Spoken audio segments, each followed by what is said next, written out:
FCRA amendment bill 2026 संसद में पेश हुआ और अब इसे लेकर देश भर में बहस छिड़ गई है। सरकार कह रही है कि इससे विदेशी फंडिंग में पारदर्शिता बढ़ेगी और गलत इस्तेमाल पर रोक लगेगी। वहीं कई एनजीओ और विपक्षी दलों का कहना है कि इससे सामाजिक संगठनों की आज़ादी प्रभावित हो सकती है।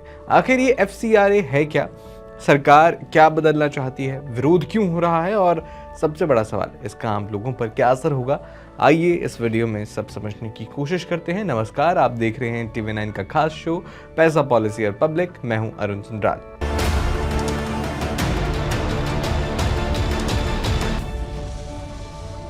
सबसे पहले समझते हैं एफसीआरए यानी फॉरेन कंट्रीब्यूशन रेगुलेशन एक्ट है क्या। ये भारत का वो कानून है जो तय करता है कि कौन से एनजीओ, ट्रस्ट, शैक्षणिक संस्थान, धार्मिक संस्थान या अन्य संगठन विदेश से पैसा, सामान या अन्य सहायता ले सकते हैं और इसका इस्तेमाल कैसे करेंगे। इस कानून का मकसद ये सुनिश्चित करना है कि विदेश से आने वाला पैसा भारत की सुरक्षा, संप्रभुता, सार्वजनिक व्यवस्था और राष्ट्रीय हित के खिलाफ ना हो या इसका इस्तेमाल ना हो। अब सवाल यह है कि सरकार नया संशोधन क्यों ला रही है। सरकार का कहना है कि पिछले कुछ सालों में ऐसे मामले सामने आए हैं जहां विदेशी फंडिंग से बनी संपत्तियां, प्रोजेक्ट्स और पैसे के इस्तेमाल को लेकर विवाद हुए। कई संगठनों का एफसीआरए लाइसेंस रद्द हुआ, कुछ ने खुद लाइसेंस सरेंडर कर दिया और कुछ का जो नवीनीकरण था वो नहीं हुआ। ऐसे मामलों में ये स्पष्ट नहीं था कि विदेशी फंडिंग से बनी संपत्तियों और बचे हुए धन का क्या हुआ। सरकार का कहना है कि नया कानून इसी खाली जगह को भरने और जवाबदेही बढ़ाने के लिए लाया जा रहा है। अब समझते हैं कि बिल में सबसे बड़ा बदलाव क्या प्रस्तावित है। देखिए, प्रस्ताव के मुताबिक अगर किसी संस्था का एफसीआरए लाइसेंस वो रद्द हो जाता है, खत्म हो जाता है या खुद उसे सरेंडर कर देती है वो संस्था, तो सरकार एक डेजिग्नेटेड अथॉरिटी यानी नामित प्राधिकरण नियुक्त कर सकेगी।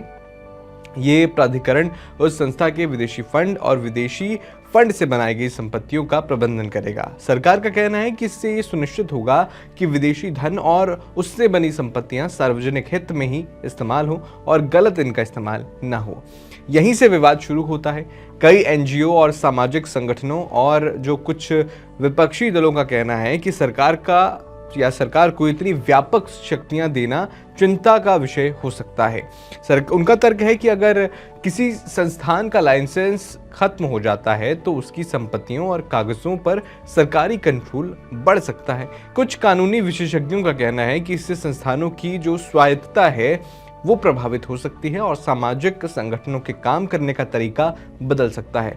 दूसरी तरफ सरकार का कहना है कि यह कदम किसी संस्था को नियंत्रण या कंट्रोल में करने के लिए नहीं, बल्कि विदेशी धन के पारदर्शी कानूनी इस्तेमाल को सुनिश्चित करने के लिए है। अब सवाल है कि इसका किन लोगों पर असर पड़ेगा।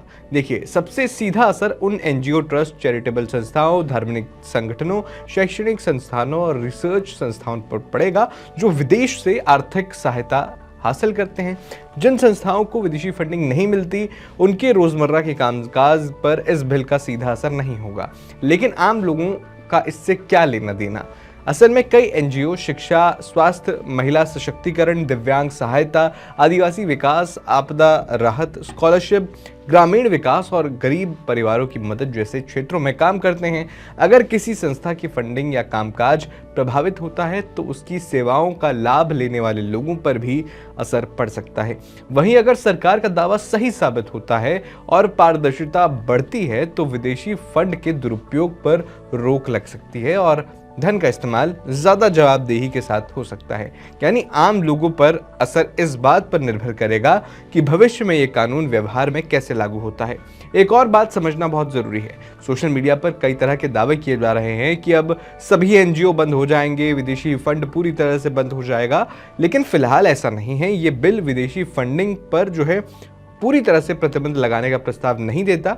एफसीआरए के तहत जो पात्र संस्थाएं हैं पहले की तरह विदेशी जो योगदान है वो हासिल करती हैं या करती रहेंगी, लेकिन उन्हें कानून और नियमों का पालन करना होगा। ये संशोधन मुख्य रूप से उन परिस्थितियों से जुड़ा है जब किसी संस्था का एफसीआरए पंजीकरण खत्म हो जाता है, रद्द हो जाता है या सरेंडर हो जाता है। इस मुद्दे पर अंतर्राष्ट्रीय स्तर पर भी चर्चा हुई है। कई विदेशी सांसदों और मानवाधिकार संगठनों ने इन प्रस्तावित बदलावों पर चिंता जताई है और कहा है कि इससे नागरिक समाज के कामकाज पर असर पड़ सकता है। वहीं भारत सरकार का कहना है कि एफसीआरए पूरी तरह से भारत का आंतरिक कानून है और इसका मकसद सिर्फ राष्ट्रीय सुरक्षा, पारदर्शिता और जवाबदेही सुनिश्चित करना है।